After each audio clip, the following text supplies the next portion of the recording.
رسول الله. بسم الله الرحمن الرحيم. قال إذن بين أن الإيمان لا يكون صحيحا إلا إذا كان علما، والعلم هو إدراك الشيء المطابق للواقع إدراكا جازما عن دليل ولو إجماليا، وعليه الظن ليس علما، والشك ليس علما، والوهم ليس علما. فمن آمن بوهم فهو كفر، ومن آمن بشك وهو استواء الطرفين فهو كفر، ومن آمن بالظن يعني يغلب على ظني أن الإله موجود، يغلب على ظني 80% 90% أن الله واحد، كفر.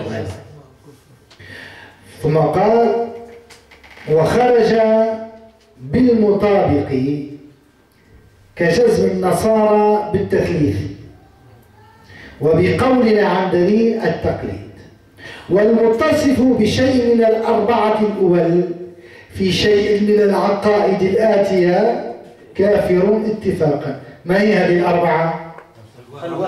الوهم والظن والشك. أين الرابع؟ لا، قال والتقليد، وقال والمتصف بالتقليد سيأتي للناظم ذكر الخلاف فيه. الرابع هو قوله غير المطابق كجزم النصارى بالتثليث، يعني عنده يقين، عنده جزم، لكنه جزم غير مطابق للواقع. فمن آمن بأن الله موجود ولكنه ثالث ثلاثة فهو عنده يقين ويدافع على عقيدة المسيحية، ما حكمه؟ هو كافر اتفاقا. بعض الناس الآن في شبهة في تونس لبست على الجهلة أنه قالت لا يجوز تكفير اليهود والنصارى. يا أخي عليك أن تفهم هناك فرق بين التكفير أن هو كافر أو اعتقادي بكفره وبين معاملته، لأن الوهابية عندهم التكفير يقتضي التفجير، مفهوم؟ أي علاقة لازمة بينهما. لكن نحن التكفير هو اعتقاد أنك على غير الإسلام، كما أنا كافر أنا في هذيك البيت، أما كافر بماذا؟ كافر باليهودية والمسيحية والمجوسية، وأنا في عقيدتهم كافر، وشرف لي أن أكون كافرا بعقيدتهم. هم كفار بعقيدتنا ونحن كفار بعقيدتهم. ومعنى كفار هنا أي حجاب، أي بيننا وبينهم حجاب في الاعتقاد. لكن اعتقادي أنك كافر لا يعني أني أفجرك، لأن الإسلام مثلا دعانا إلى احترام أهل الذمة من الكفار أهل الكتاب الذي يعيش بيننا. قال تعالى لا ينهاكم الله عن الذين لم يقاتلوكم في الدين ولم يخرجوكم من دياركم أن تبروهم وتقسطوا إليهم، أي وتعدلوا إن الله يحب المقسطين. الناس أربعة: كافر غير محارب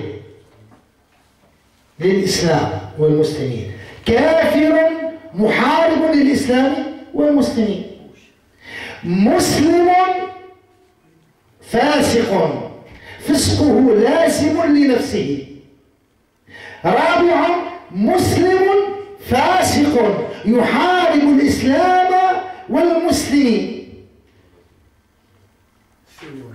فيما الوهابية سأعطيك. إذا الكافر الذي لا يحارب الإسلام والمسلمين كيف نعامله؟ وجب مواطنته، يعني نعامله لا نقاتلهم ولا يجوز لنا أن نحاربهم ولا أن نؤذيهم ولا أن نتعدى على حقوقهم. كافرا لكن يرفع السلاح عليه نتركه؟ نقاتله. من قاتلنا نقاتله. مسلم خارج لكن مسلم، لكن دوب روح. ايش نعمل؟ الله يهديك، نرحم عليه وندعو الله له إلى يتوب. أما هذا مسلم فاسق وخارج، لكن ديما حاطي كلاشينكوف وسنتور بتاع تفجير، احنا ماذا نفعل؟ نتركه؟ نقاتله حتى يترك ما يفعله. إذا لاحظتم حاجة أنه مسلم نقاتله وكافر لا نقاتله.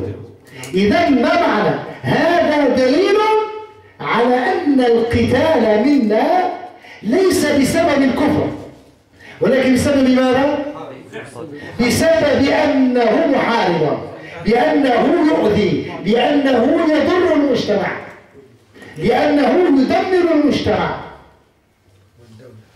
فإذا لابد أن نوعي الناس اليهودي كافر والمسلم كافر، لكن معنى قولي أنه كافر ليس معناه يجب أن أقتله.